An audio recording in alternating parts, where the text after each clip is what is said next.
Good afternoon, everyone. Just going to take a few moments as participants start to gather.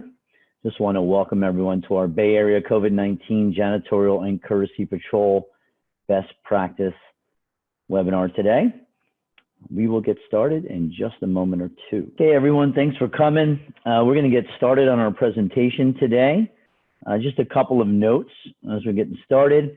Of course, we'll be recording this event. We'll be posting it on Plan Company's website for you to refer back to at a later time. You can find it on the COVID-19 page of www.plancompanies.com. For today's webinar, keep in mind you'll have an opportunity to answer questions at the end. If you notice at the bottom of your screen, you'll see a Q&A button. You will be able to click on there and ask us questions throughout the presentation, and there'll be plenty of time for a Q&A at the end. Vinny, can you advance? So just quickly about myself, I'm Dino Giuliano. I'm the Chief Revenue Officer for Plan Companies. I will be on board today to answer any of your security front desk courtesy patrol questions. And of course, the master of our ceremonies today, and I'm going to pass it over right now to John Fahmy, who's our Vice President in California. John? Thank you, Dino. I appreciate everyone jumping on. Today we'll be, of course, talking about some of the best practices during COVID-19, specifically based in California, so you'll see some numbers, and we'll definitely answer some of your questions and talk about some of the things that we've already implemented and what we'll be implementing as we begin the reopening process. Thank you for joining us. So what we're going to cover today, as you see, is the Bay Area COVID landscape, janitorial programs, the adjustments that we're going to make during COVID-19, as well as with Courtesy Patrol and your front desk. And then finally, we'll wrap up with some of our resources that you could log on to, as well as Q&A. So as you see here, we have the semi-recent from 5/12 for Bay Area only. So, we didn't do all of California or add Sacramento County, but this is what we're seeing here as far as the Bay Area, which includes your Alameda County, San Francisco County, of course, Contra Costa area where we are predominantly service. Next slide. So based on our timeline here in the Bay Area, which as we know has been a little bit different since we've had some closures prior to California itself. So first cases were back in January. Unfortunately, March 9th was the first death in Santa Clara County. And then that's when, I guess you can call it, the madness began with March 15th, with all the closures of bars, nightclubs, school closures, which happened right after. And then after that, we got into our shelter in place.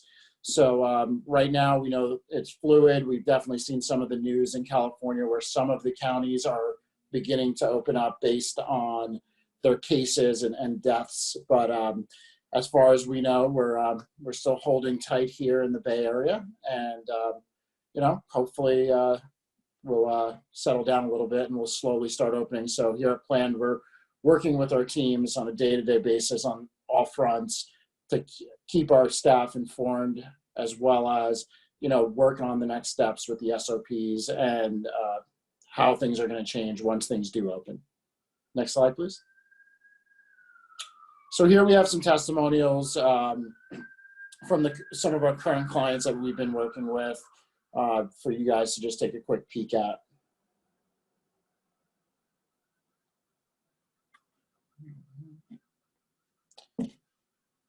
Next slide. So let's talk janitorial. So most importantly in this situation that we're all going through, as we all know, communication. So if you're with a management company, I'm certain that you're constantly getting communications from your regionals, directors, and corporate team. For us, we're on COVID calls. It seems like a daily basis from the operational side as well as the development side. So what we've been doing is we've been passing along our information, whether it's via our employee communication system that plan does have, that goes out to all our staff, front desk, janitorial, maintenance, and such, and courtesy patrol. So the open line of communication with our team is very, very important. As you know, we do have a point of contact. So we have our operations team in San Francisco, as well as the East Bay and South Bay as well, that's working with our team to disperse this information. We're doing our daily check-ins as usual. We've been very blessed that obviously our team is essential employees. So our ops team is out there on a day in, day out basis, following the social distancing protocols, as well as with the PPEs to go out, work with our staff. And we're also working with all our clients to talk about the different disinfectants, how they clean, the products that are needed. We've been working with our clients as well to secure PPEs and, make sure that we have a solid stock of them. You do have your vendors should be providing you with a plan with the cleaning protocols. So we do have that for the properties, and we will actually be sending out ones that also include what's going to happen with the opening process as well. Next slide, please, Vinny. So the proper training on the chemistries, PPEs, and tools. These are very, very important because as we know now, the cleaning has changed a little bit or significantly of areas of focus, right? So what areas are the most touched areas? What kind of products do we need for those areas? As you'll see, there's also the kill times on these disinfectants. A lot of them are not just spray on, wipe off, and move on, right? So we got to make sure that we are using the right stuff that could kill COVID, as well as are we using them correctly? So we're working with the team to constantly train. The CDC recommendations are also very important. So that is also incorporated in our cleaning. And then, showing appreciation, these guys are out there day in and day out. They haven't missed a beat.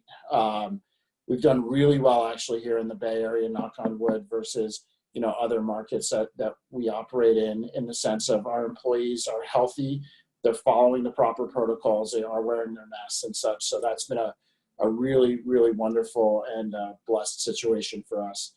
And increasing the inventory, right? So now that we're cleaning more areas, mops, the microfibers, all the different stuff that, is fine in a 200, 300 unit building, now almost needs to be doubled at some points with the inventory.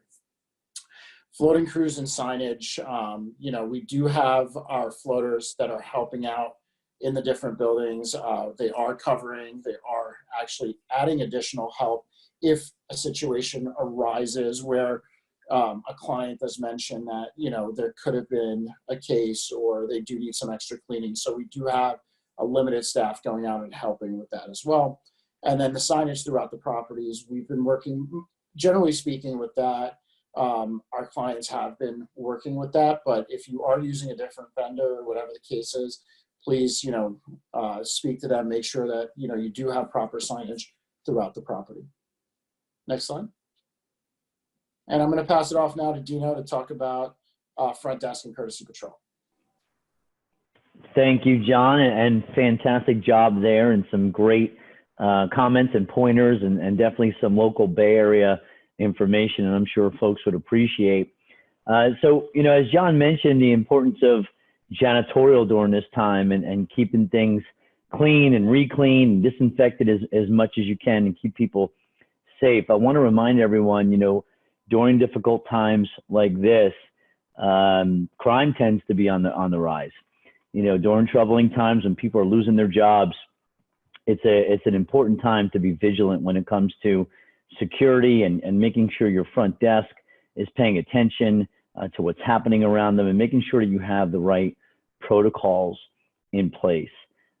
It's critical that your front desk is kept safe.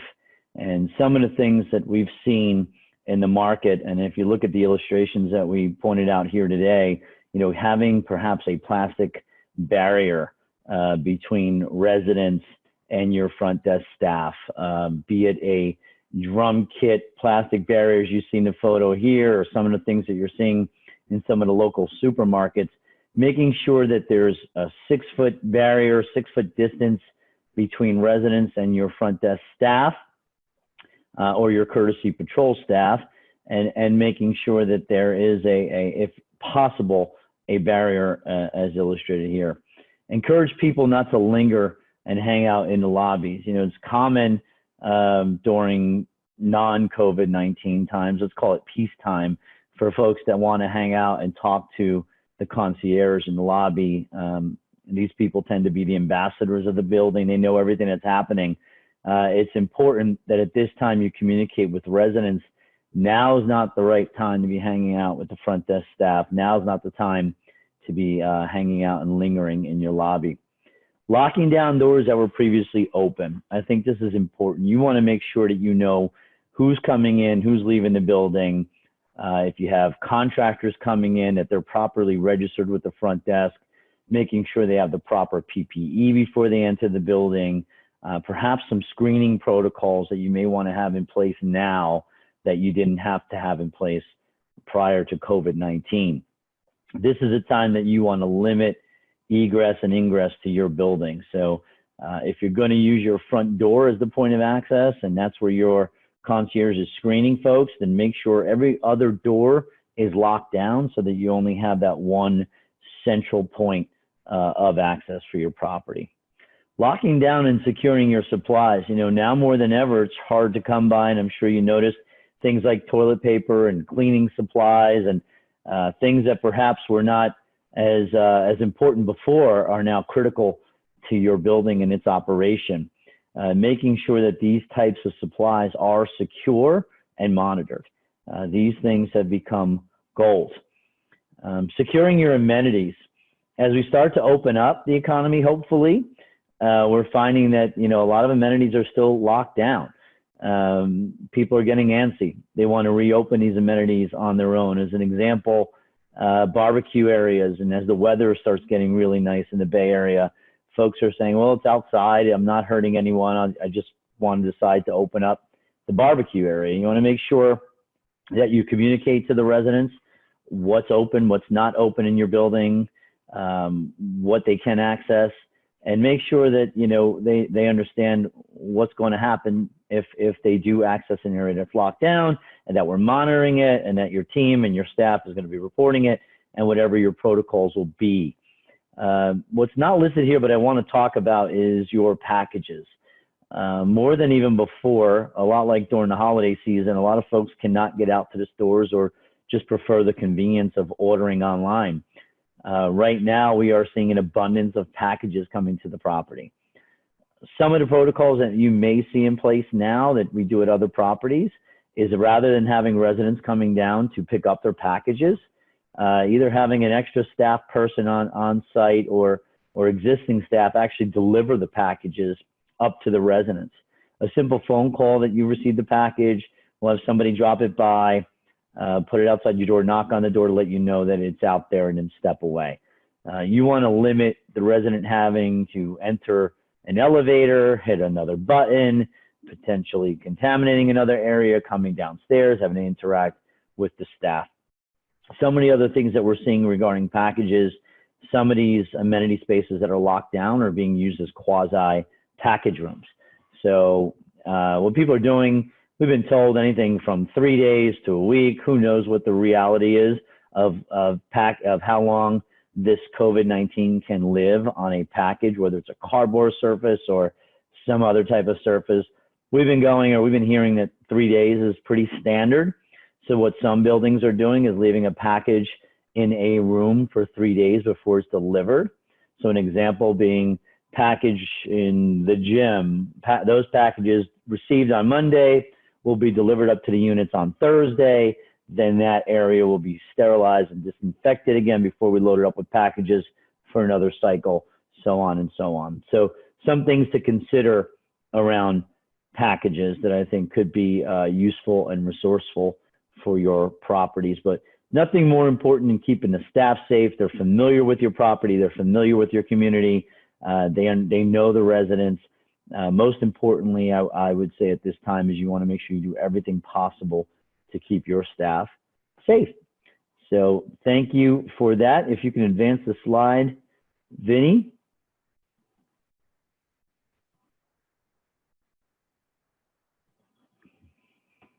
While he's doing that, we're going to start our Q&A portion of our presentation today. And I want to bring in, we have with us today Juan Jose Chavez. We call him JJ.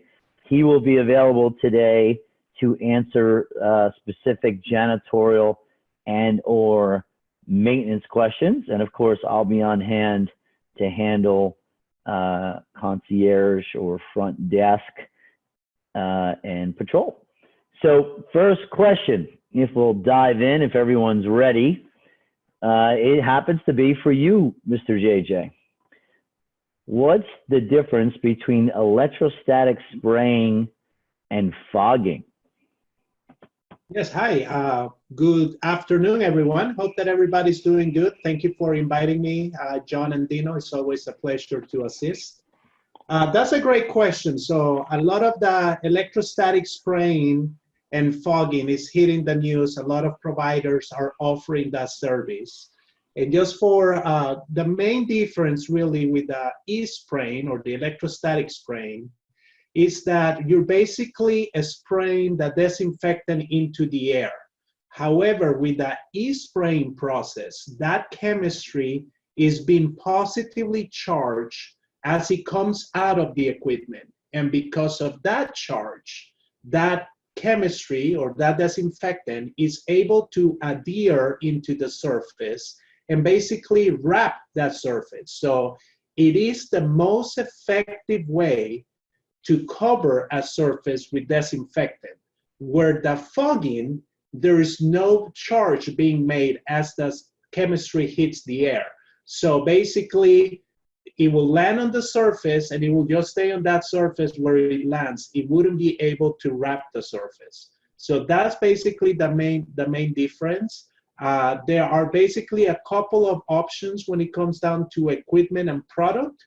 Right now, because of the high demand of the e-spraying, it's been very hard to procure or secure those products and equipment as well. But again, it is the most effective way when it comes down to disinfecting. One last thing though, the e-spraying or the fogging doesn't replace the fact that you still need to clean the surface, right? So there's still a spray, wipe that needs to happen, and then you either fog or e-spray the surface to go from there. So it is a great question and very relevant nowadays, you know. Thank you very much. That's a great question, and that was a great answer you delivered there, JJ. I appreciate that. Very thorough and informative. I'm sure the folks that are out there today and those that will watch this recorded, because as I mentioned, we are recording today. Just a reminder, if anyone else has any further questions they'd like to ask the panel, please go ahead and drop them in the Q&A button below. And now, John, I'm going to put you on a spot a little bit here because I know you're a security expert. I know that because I remember how many years we spent together in our operations. I'm going to ask this next question of you. Will an increase in security worry the residents? How do I ensure peace of mind when adding security to my building? That is a very good question, and it has already happened, to be perfectly honest with you. We have gotten requests and fulfilled those requests for additional, I guess you can call them guards or roving. Specifically, what we're seeing is an increase, unfortunately, in San Francisco County and Alameda County, to be very specific, in car break-ins, garages, packages as well. Just thinking through with some of the videos that I've seen.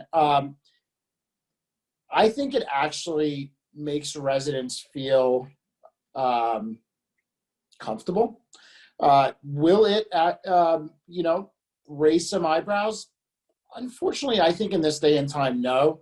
I mean, I have the Nextdoor app. I know that everything that's happening, you have your, people posting on it and telling you, hey, I had this car break in, this car break in. So I think by them seeing an additional person, that brings more value, and it tells your residents or homeowners, if you're in the HOA world, that, hey, we care, we know what's going on, we know that the streets are a little bit more empty, people are going to be more opportunist, and you know what?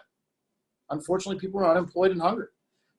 So, it is going to be a difficult time, and we are going to see these things. It's just a matter of how we do it. So actually, we have our ops team right now also going out and going to some of these overnight shifts and working with these teams, because we have added, additional guards in some properties. So I do not believe that it makes people feel less comfortable. I think it actually shows a better value. That's a great answer, John, and I happen to agree with everything you just said. Do you think that the training the plan provides, the customer service training will help in that type of situation? You think that because of the way you train them to speak with residents and how they handle themselves, do you think it'll put people even more at ease? I do. The way we generally train our associates is customer service first, right? So when they see that gentleman or the young lady, in their courtesy patrol jacket, uniform, or even sometimes in some cases, they're wearing a concierge suit even in the evenings, that simple good evening or welcome home or good morning goes the distance. So I don't actually think, I think with that does make them feel much more comfortable versus, jokingly the club bouncer security guy, right? Agree. And thank you very much, John. We have another one for you, JJ. Are you ready? Are you standing by? I'm sure you are. I'm going to try to read this word here, but what are your thoughts on the, ready, nanoseptic products? I hope I said it right. Yeah, you did say it right. Good job, Yes, that's another option out there that, because of everything that's happening, it is becoming very relevant. And it's basically a proprietary chemistry, a proprietary product of this company that they put it together, and you're able to buy either entrance mats or literally like stickers, let's put it that way, that you're able to adhere to different surfaces. Now, the cool part about this technology is that it's basically, they figure it out within their chemistry, and they were able to put nanocrystals into these surfaces.